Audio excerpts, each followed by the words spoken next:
Hello, welcome to another tonalist landscape oil painting demonstration. This is your painter in residence, M. Francis McCarthy, and the painting I'm bringing you today is called Seaside Tree. I painted this a couple weeks ago. I've been just sitting on it waiting to show you because I love this painting. I'm really thrilled with the way it came out. It's it's very similar to one that I did back in December or so. If you do hear some background noise, I apologize. I'm hoping not so much because this microphone's right next to my. We got a woodsy ridge behind us where they're getting busy with helicopters back there doing something. So hopefully it won't be too irritating for you. I don't think you'll hear much of it, but if you do, apologize for that. It's been a pain all day. Yeah, so I did actually two of these solo trees, 6x8 verticals. It was around there, and this is very much in line with that. And a lot of design things have to happen. Now, one of the main things I want to point out is if you can check out the reference image in the members area. That's also 4K, no ads, and real time.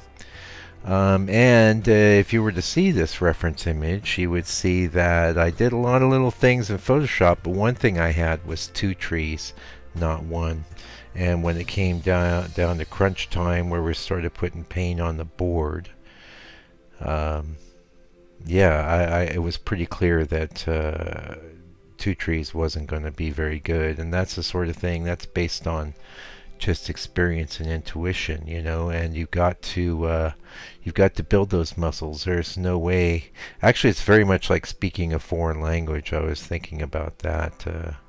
You could pick up a smattering of a foreign language and be able to communicate. Hey, where's the bathroom? Hello. How are you today? Stuff like that. But you're not going to be able to have a real communication until you become conversant with the language. And that requires practice, immersion. You can see I'm trying out a second tree there. Now, in the original reference, it wasn't there. It was actually this main thicker trunk was back a bit, closer to the edge, and I had a second one winding around. And I'm very strategic about the placement of things like a big trunk like that. It's really key. It's absolutely key. By the way, we're going to have an ad for the book coming up a little earlier than usual. I don't know what happened. I didn't feel like fiddling around with the video, so I got my transition set up and stuff. But check it out, yeah. Anyway, we did our underpainting with some augmented burnt umber. So that was augmented with some alizarin crimson to give me a nice deep rich tone. I've been playing a lot with the reds in my underpainting. It really worked well here because we're going to get these greens in, and the greens are just like so present and umptuous. And I think the reason for that is the red underpainting. That is my belief anyway. I'm real happy with the way the sky turned out here. It can be real challenging. I just painted one this morning, and oh boy, the helicopter's loud. Hopefully you're hearing me okay. I know the microphone. What's this? The book? I just got a couple orders for the book this week, and I'm sending them out all over the planet, and happy to do it. It's $60 with $60 US, international shipping included. After the printing and the shipping, Uncle Mike doesn't make much, but we make a little bit, and I appreciate the support. So if you're curious about that, order it. The great thing about a book is that you can open it up you can have it there while you're painting, get some paint on it, whatever. Make it a resource that you can constantly access. You're right. I think that the videos and video teaching is actually a superior way to learn painting than books. We had nothing but books in the old day, but in some ways no, because a book you can always go and reference it, whereas with some sort of linear kind of learning, you may have to go digging and digging and digging to find out that thing you heard at that one point if you maybe forgot to make a note. Anyway, Yeah, the red. I think it was really awesome. I'm so stoked to be sharing this painting with you. Now, I don't know if these tree and sea paintings. It's hard to say what clicks on the channel. I think mostly it's super tonal stuff. This is less so, but definitely I think it's still tonal. Blue sky, gray clouds, regardless.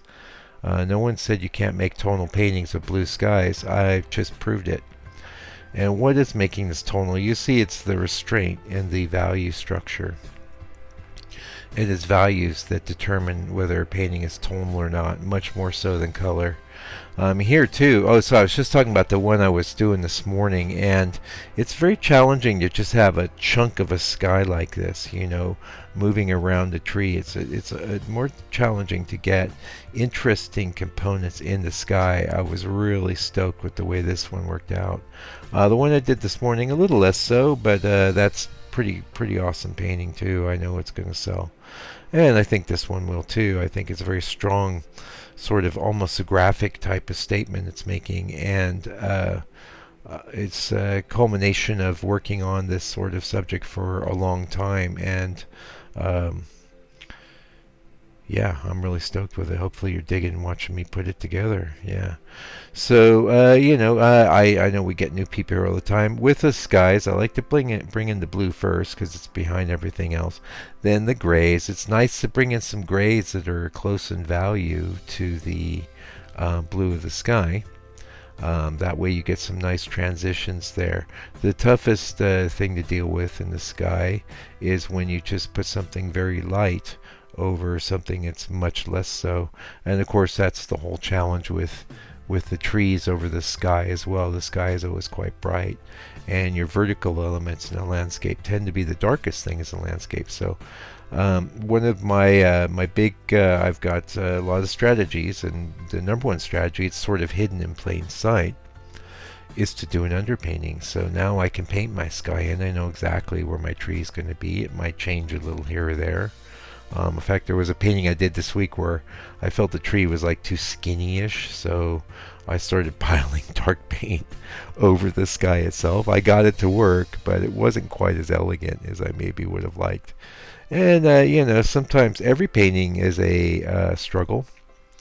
Every subject is different, even if you feel it's something. Like you could look at this and look at the one I did back in December, January, go, wow, okay, yeah, that's sort of similar, but it's very different in many ways as well. And it was a unique, every painting, every scene presents unique challenges, color, composition, mostly composition. And I've been getting into this book.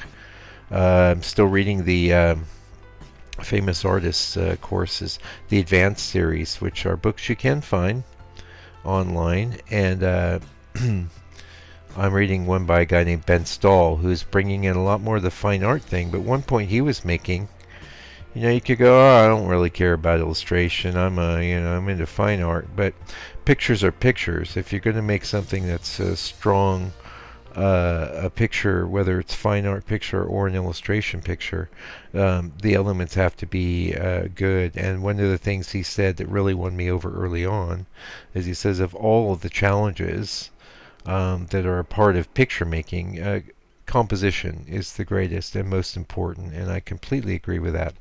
And that's one of the reasons why I'm putting that the real focus on that. It doesn't seem like it to the casual observer, but the live sessions I'm doing on Saturdays now. I moved it to Saturday, 6 o'clock p.m. West Pacific time. I'm wrangling with the composition. I'm looking at a photo, and the photo looks, well, maybe it's got some potential. If you were to paint it, you would have to just be starting eliminating things. But Photoshop gives you the chance, especially the new AI enhanced Photoshop, really gives you the ability to dramatically change the composition in a way that is so powerful.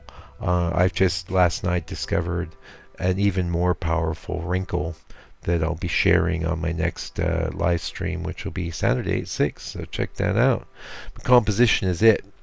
So you want to master painting. You want to get on top of the composition. The best way to do that is do a lot of like, if you were really clever, you could do a bunch of 1 or 2 color paintings that were small, where you're just working out compositions based on reference photos.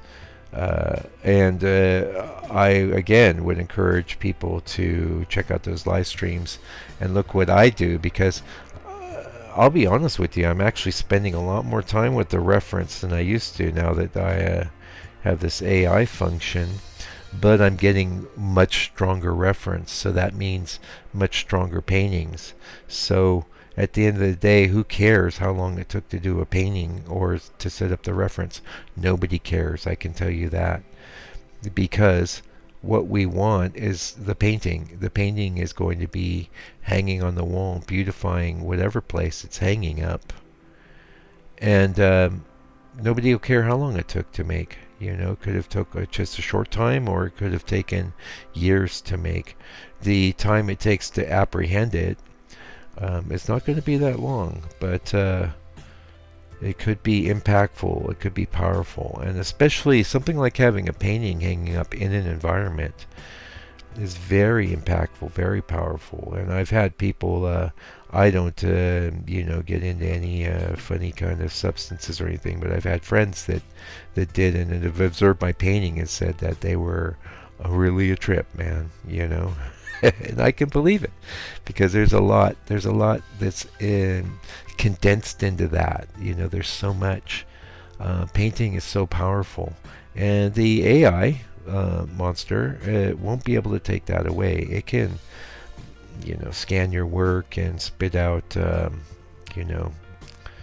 copies, clones, but it itself has no point of view, and that's something I just came across in a video the other day.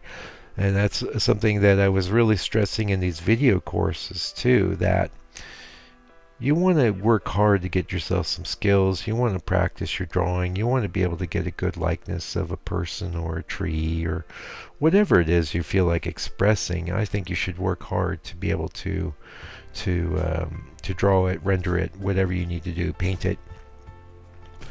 But after a certain point in time, sorry, the helicopter is still coming right back around.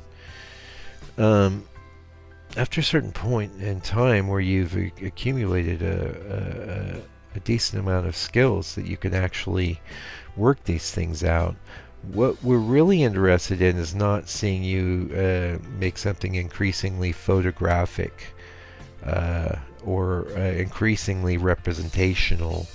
What we are interested in is your point of view. You as a human being are the only person that will ever be anything remotely like you are. There is no one that will ever see things the way you do. There is no one that will be able to render or express themselves the way you do. They can copy you, and maybe they'll get a good facsimile, but they have to make a super dedicated effort just to make a facsimile. The fact of the matter is, without that, there's nothing. So your unique point of view, your ability to express yourself is absolutely key. And not express yourself, I'm not into pure expression, like, oh, I just throw down big swatches of color on a canvas and I'm done. It's so awesome. Maybe you were able to do it like that, but maybe you needed to really work a little harder. And that's when you combine the hard work with the self-expression, that's when you are talking about mastery. And mastery is what I'm all about. That's what I'm always trying to communicate about. That's what I'm interested in. Just getting better and making, but not just getting better, making beautiful things along the way.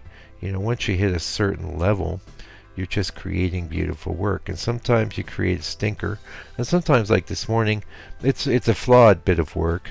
There's flaws in this. There's some things that I wish were maybe a little better, but not too much. I got to be honest with you, I'm really stoked here. There ain't much. Yeah. Anyway, that's it for this video. Come check me out live Saturday. We saw a few of you last week, and sorry if your the chat didn't make it because I was so busy futzing around, not really understanding what I was doing. I got the back end of my YouTube channel there, and I didn't really want to share that far and wide. So anyway, until they come back with another video, until I come back and see you live on Saturday, 6 o'clock Pacific time. Take good care of yourself, your family, all your loved ones. Stay out of trouble. God bless you and your family.